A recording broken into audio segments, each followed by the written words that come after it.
It's like the ultimate genre mashup where it can go from an action film to a horror movie to a thriller to, there's even like a musical moment in it technically. There's such a mesh of different genres coming together for this type of project, and I would love to know, what were your inspirations? Because I would imagine you can just take from so many different avenues when creating a character in this world. Yeah, I mean, film-wise, like Adam had movies that he wanted us to watch. Like obviously, he'd already seen Fight Club, but he loves Fight Club, and so he watched that a lot. And there's sort of like a over-the-top, but there's sort of a fun, zippy energy to that movie, even though it's dark, And I sort of liked, and there's a lot of comedy in Brad Pitt's performance, and a lot of comedy in Edward Norton's performance, and I sort of liked the fact that and that really hadn't been done, and there are more faithful adaptations of this anime in the manga, and they were done beautifully in the Japanese version. So I thought, oh, this will be interesting to do this kind of almost Tarantino-esque version of this sort of this moral tale.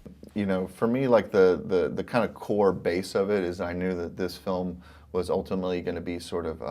a dark kind of high school tragic romance story, mixed in with that, because in a story that is this complicated and kind of heightened,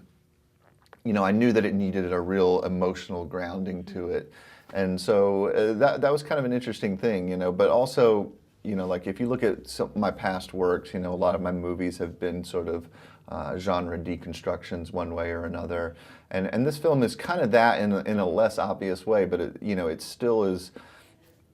like I said, it's like the ultimate genre mashup where it can go from an action film to a horror movie to a thriller to, there's even like a musical moment in it technically, So it really covers all the bases while still being this cohesive, if I had to summarize it, it's still a thriller, but it can go in all these different places and do it in a way that makes sense. So. Throughout, cinematic history, horror films have been a really great cultural commentary, and looking back decades later, you can kind of get a sense of the time. So how would you say that Death Note, maybe down the line, people will look at as sort of as maybe emblematic of what culture was like at this time? Yeah, well, I mean, I think right now, obviously, we live in such a heated political, environment. There's so many just crazy things going on in here and all over the world, and I think that actually shows through in the film. I think that the more I watch it, the more I realize that there's this sort of kind of subconscious, red versus blue kind of thing going throughout the film, and I think that's a sign of a movie that is going to stand up the test of time, is one where it is relevant, in the moment, and it's acknowledging these things in a non-obvious way, and I think people will be able to look back on it and kind of deconstruct it and analyze it, and it's like if you're going to do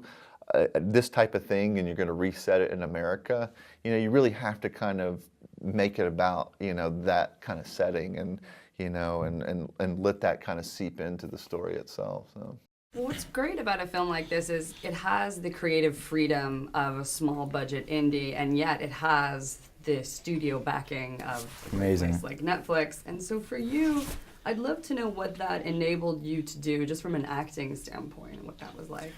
I mean, it's just like any other movie in the fact that you're eating your, toast with grape jelly on it in the morning, before you get to work. But the fact that Netflix puts in whatever it is, $50 million or to make the movie, and then doesn't really ask for the kind of creative control that's a studio would, originally was set up at a studio, and means that, because I feel like you spend a lot of time anytime I've done bigger movies compared to smaller movies, you spend a lot of time justifying the things that your character does, and a lot of times you just do the things that feel right, and so you don't have really a PowerPoint presentation to point to explain to everybody why you want to wear this certain thing or have a certain voice, or and so having a company like Netflix that just says, okay, we like this actor, we like this director, we're going to give them this material and let them do what they want, is nice. You don't have to explain yourself all the time. And trust that the people they've hired are going to do a good job, Exactly. And the thing is that I think, also they would have obviously great notes and things guiding, but there's not this sense of, we didn't feel this Adam and I didn't feel this overarching sense of being controlled,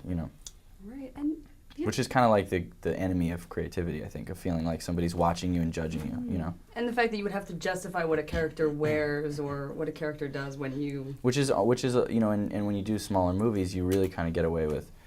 you know, a lot of, you do these independent movies, you do kind of get away with sort of getting to do your own thing, and a lot of times in these bigger movies you do fine. It's like, but, and it's mostly, I know that from just my friends who've done, I haven't done that many bigger movies, so this is, I feel lucky to have, you know, and then the John Green movies too. It's like both those experiences have been really anomalies, you know, especially for friends who have been in these sort of bigger movies, especially action movies where you sort of, you know, have to punch in and do the thing you're supposed to do. For one thing, you know, a movie like this where it's about like high school kids, but it's also rated R, and you know, and it's got all these different, it's, you know, such a big genre mashup. It's not the normal type of film that actually gets this type of budget, you know. So Netflix is such a great company because, you know, we really just kind of showed up at the right time, you know, because this type of thing, there wouldn't have been really an avenue for it until now.